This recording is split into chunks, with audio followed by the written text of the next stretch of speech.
गणेशाय नमः। हरे कृष्णा।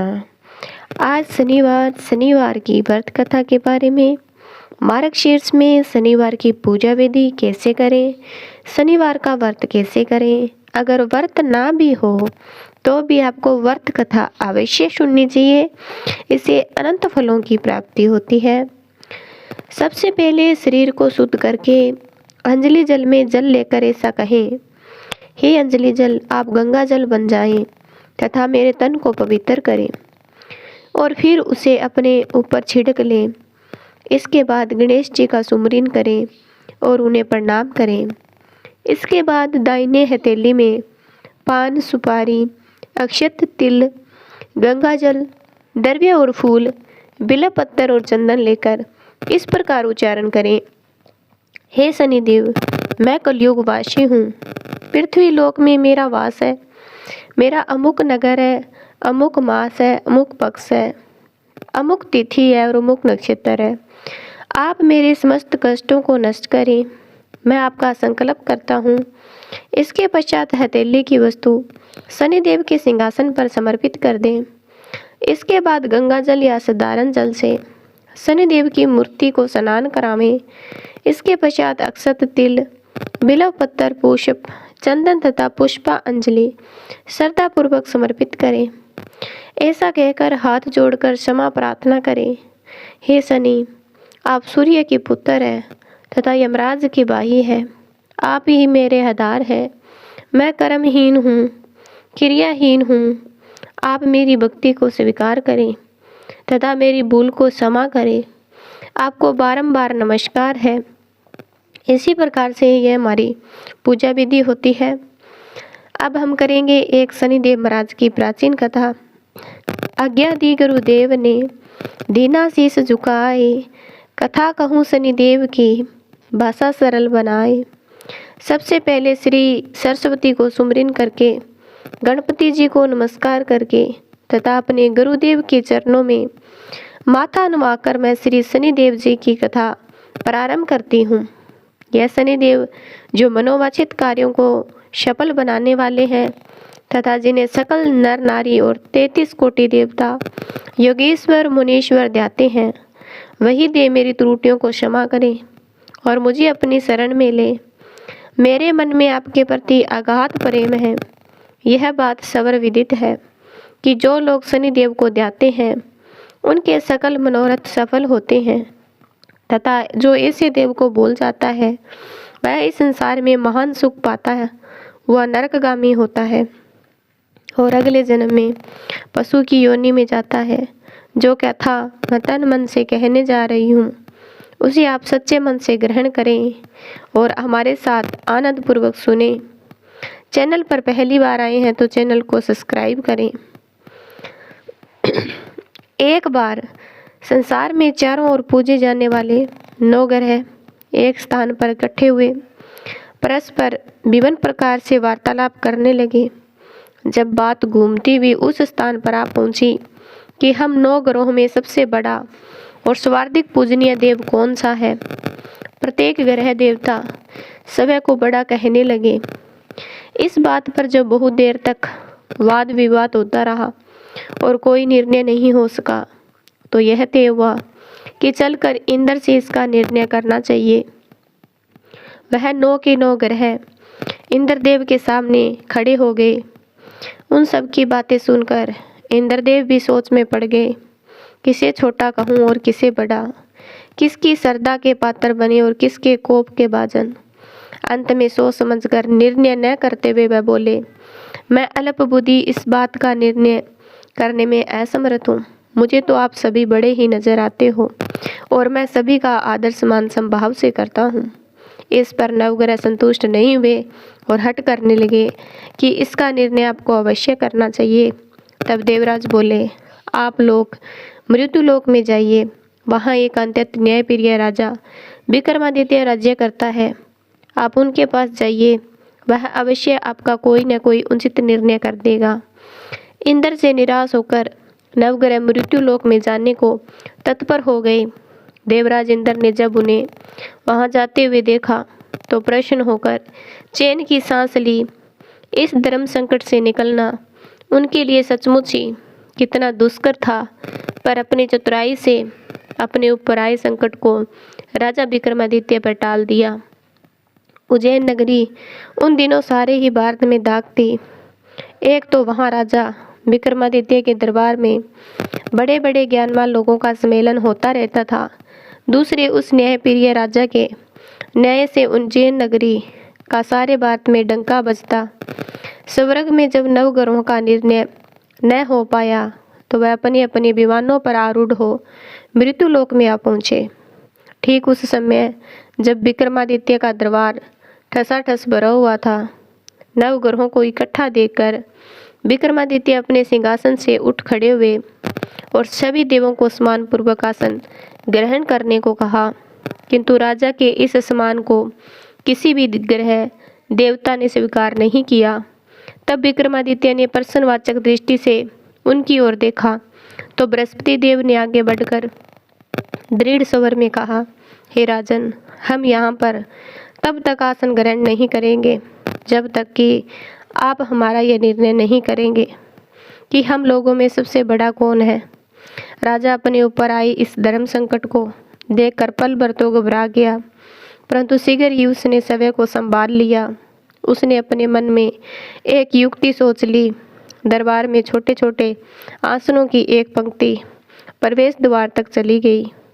राजा उन लोगों से कहा कि आप यहाँ पर आसन ग्रहण कीजिए और मैं सोचकर अब भी अपना निर्णय करता हूँ। यह कहकर राजा अपने सिंहासन पर बैठ गया।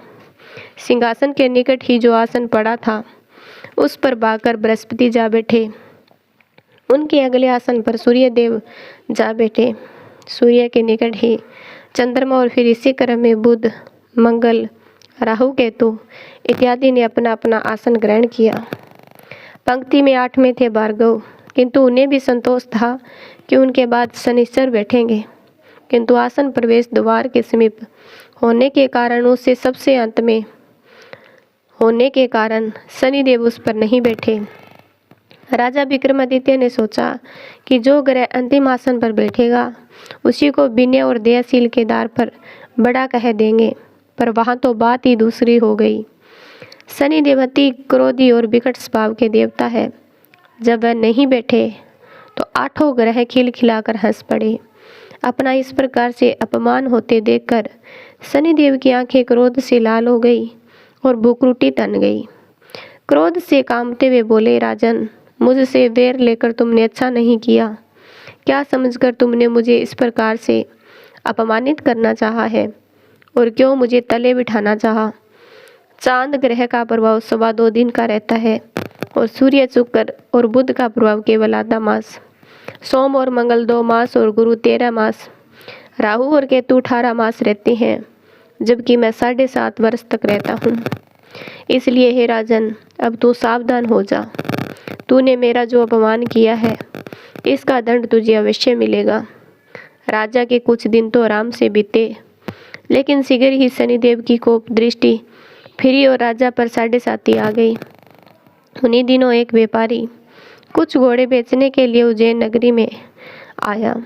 सुंदर सुंदर घोड़े देखकर राजा का जी ललचा गया।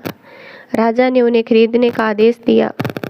घोड़ों में एक घोड़ा भंवर नाम का था। राजा उस पर चढ़कर देखने लगे। कुछ देर तक घोड़ा राजा के लिए वहीं घूमता रहा, लेकिन फिर सहसा भाग खड़ा हुआ। राजा को बड़ा अचंभा हुआ।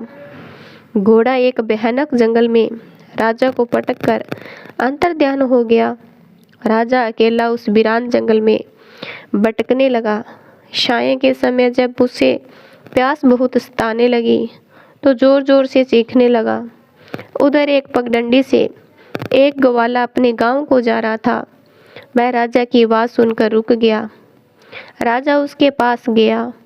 ग्वाले ने उसकी व्यथा जानकर उसे निकट की नदी पर ले जाकर पानी पिलाया। पानी पीने के बाद राजा स्वस्थ हो गया और प्रसन्न होकर उसे ग्वाला को एक अपनी अंगूठी उतार कर दे दी और उससे कहा कि मैं उज्जैन का रहने वाला हूँ, यहाँ रास्ता भटक गया हूँ, तुम मुझे रास्ता दिखाओ। तब ग्वाला उसे अपने साथ गांव में लाया। वहाँ एक मिष्ठान की दुकान पर राजा ने मिठाई खा पीकर भूख मिटाई और दुकानदार को भी एक अंगूठी उतार कर दे दी। दुकानदार के पूछने पर भी उसने यही कहा कि मैं उज्जैन का रहने वाला हूँ, उसका नाम विक्रमादित्य है। फिर वह दुकान के बंद होने तक वहीं बैठा दुकानदार से बातें करता रहा। उस दिन दुकानदार की बिक्री बहुत हो गई। उसने सोचा, यह भाग्यवान पुरुष है जो इसके आने से आज मेरी इतनी बिक्री हुई है। इसलिए रात होने पर वह उससे बोला कि वह उसके साथ उसके घर चले, उसके साथ ही भोजन करे। राजा मान गया। जब वे दोनों घर पर पहुंचे तो दुकानदार की पत्नी ने उनका बड़ा स्वागत सत्कार किया और अतिथि के लिए विशेष रूप से भोजन तैयार किया। भोजन तैयार करते समय एक अद्भुत घटना घटी। जहाँ राजा भोजन कर रहा था वहीं सामने की दीवार पर सोने का एक लड़ा हार टंगा हुआ था। उसके पीछे एक चित्र था। सहसा ही वह हार अदृश्य हो गया। दुकानदार के यहाँ एक बांदी थी। उसने जाकर घर की मालकिन से कहा, वहाँ खूंटी पर हार नहीं है। जब दुकानदार तक पहुँची तो उसने राजा से पूछा। राजा बोला, मुझे तो नहीं मालूम, तुम्हारे और मेरे अतिरिक्त तो यहाँ कोई नहीं था। सच सच बताओ, हार कहाँ है? मुझे नहीं मालूम। राजा फिर बोला, मेरे पास कोई हार नहीं है। जब कोई निर्णय नहीं हो सका तो दुकानदार राजा को उस नगर के राजा के पास ले गया। उस नगर के राजा ने जब विक्रमादित्य की भोली भाली सूरत देखी तो बोला, यह व्यक्ति कभी चोरी नहीं कर सकता, और यह कहकर उसने विक्रमादित्य को छोड़ दिया। विक्रमादित्य जब उस नगर में यूं ही इधर उधर घूम रहा था तब उस नगर के एक तेली ने उसे कहा कि वह उसके यहाँ काम कर ले, उसे वह रहने को स्थान और खाने को सामग्री भी देगा। राजा मान गया और तेली उसे अपने घर में ले आया। वहाँ सारा दिन राजा दाहनी पर बैठा उसके बैलों को हाँकता रहता और तेली बाजार में तेल बेच आता। जब वर्षा ऋतु आई और मूसलाधार वर्षा होने लगी तब दानी पर बैठे हुए विक्रमादित्य ने मौज में आकर ऊंचे ऊंचे स्वर में राग अलापना आरंभ कर दिया। निकट ही उस नगर के राजा का राजमहल था। वहाँ खिड़की में बैठी राजकुमारी ने जब राजा का मधुर स्वर में गीत सुना तो अपना दिल हार बैठी। उसने बांदी को पता करने के लिए भेजा। बांदी वहाँ राजा को गाते हुए देखकर लौटी तो राजकुमारी से बोली, वहाँ पर कोई अति सुकुमार नव युवक बैठा मस्तिष्क में आंखें बंद किए गा रहा है। राजकुमारी ने सुना। उसने अन्न जल का त्याग कर दिया। रात तक जब उसने कुछ नहीं खाया तो रानी ने आकर उसे समझाया, पर वह बोली कि वह तो उसे गाने वाले से ही शादी करेगी। रानी ने जाकर राजा से कहा कि राजकुमार एक तेली पर मोहित हो गई है, उससे ब्याह रचाना चाहती है। राजा ने सुना तो बहुत क्रोध हुआ। उसने उस तेली के घर से विक्रमादित्य को बुलाया और उसके हाथ काटकर जंगल में फेंकवा दिए। यह बात जब राजकुमारी को पता चली और अपनी बात पर दृढ़ हो गई, बोली, मैंने तो उसी को वर लिया है, वह चाहे कैसा भी हो उसी से शादी करूंगी। बेटे की हट देखकर लाचार हो राजा ने दोबारा विक्रमादित्य को नगर में बुलवाया और उसे राजकुमारी का मामूली ढंग से पाणी ग्रहण कराया और एक साधारण मकान में दोनों को बसा दिया। दोनों वहीं पर रहने लगे। एक दिन जब विक्रमादित्य सोया हुआ था तो सपने में शनिदेव आए। विक्रमादित्य ने उनके सामने माथा टेक कर नमस्कार किया, क्षमा मांगी। शनिदेव उसे आशीर्वाद दिया और बोले, अब तुम्हारी 7.5 खत्म हो गई है। राजा बोला, मुझसे जो भी गलती हुई है मुझे क्षमा कर दीजिए। शनिदेव ने मुस्कुराकर उसे आशीर्वाद दिया और राजा के दोनों बाजू दोबारा निकल आए। राजा अपनी पत्नी राजकुमारी को रात को जगाया नहीं। वह रात को उसके गले में अपनी बाहें डालकर सो गया। सुबह राजकुमारी की आंखें खुली तो उसने अपनी गर्दन में बाहें पड़ी देखी तो वह चौंक कर उठ बैठी। लेकिन शीघ्र ही विक्रमादित्य ने जाग कर उसको सब बातों से अवगत करवा दिया। जब वहाँ के राजा को यह बात मालूम हुई तो भागा भागा आया और अपंग को फिर से स्वस्थ देखकर चकित रह गया। उसने भी विक्रमादित्य से यही कहा कि यह सब शनिदेव की कृपा का फल है। और विक्रमादित्य ने अपना वास्तविक परिचय भी उस राजा को दिया और सारा किस्सा विस्तार से सुनाया। सुनते ही राजा विक्रमादित्य के चरणों में गिर गया और क्षमा याचना करने लगा। बस यह खबर शीघ्र ही सारे नगर में फैल गई। दुकानदार को जब यह खबर मिली तो भागा भागा आया और विक्रमादित्य के पाँव में लौटने लगा। विक्रमादित्य ने उसे उठाकर आसन पर बिठाया और कहा, तुम घर जाकर उसी खूंटी पर देखो, हार टंगा होगा। और सच ही दुकानदार ने देखा, हार टंगा पाया। नौकरानियों के साथ लश्कर समेत विक्रमादित्य को विदा किया। राजा विक्रमादित्य जब राजकुमारी को लेकर अपनी नगरी उज्जैन में लश्कर समेत पहुंचा तो सारी नगरी में उत्साह छा गया। अपने राज्य महल में प्रवेश करने से पहले विक्रमादित्य ने 9 ग्रहों की पूजा की और शनिदेव को सबसे ऊंचा स्थान दिया। साथ ही उसने नगर भर में ढिंढोरा पिटवा दिया कि शनिदेव मनोवांछित फलों को देने वाले हैं और नवग्रहों में सबसे पहला स्थान रखते हैं। इस प्रकार शनिदेव को मनाकर विक्रमादित्य ने अपने राज्य यश और कीर्ति को प्राप्त कर लिया। बोलो श्री शनिदेव महाराज की जय। बोलो श्री नवग्रहों की जय। जैसी सुनी तैसी कही, इसमें झूठ न साच। विक्रम भूप इतिहास को सजनों देखो बाँच। सुने सुनावे शनि कथा, गावे जो चितलावे। सत्य वचन है संत का, वाको संकट जाए। हे भगवान, जिस प्रकार विक्रमादित्य की शनिदेव महाराज इच्छा पूरी की, जो इस चैनल को सब्सक्राइब करेगा उनकी भी सभी इच्छा पूरी करना।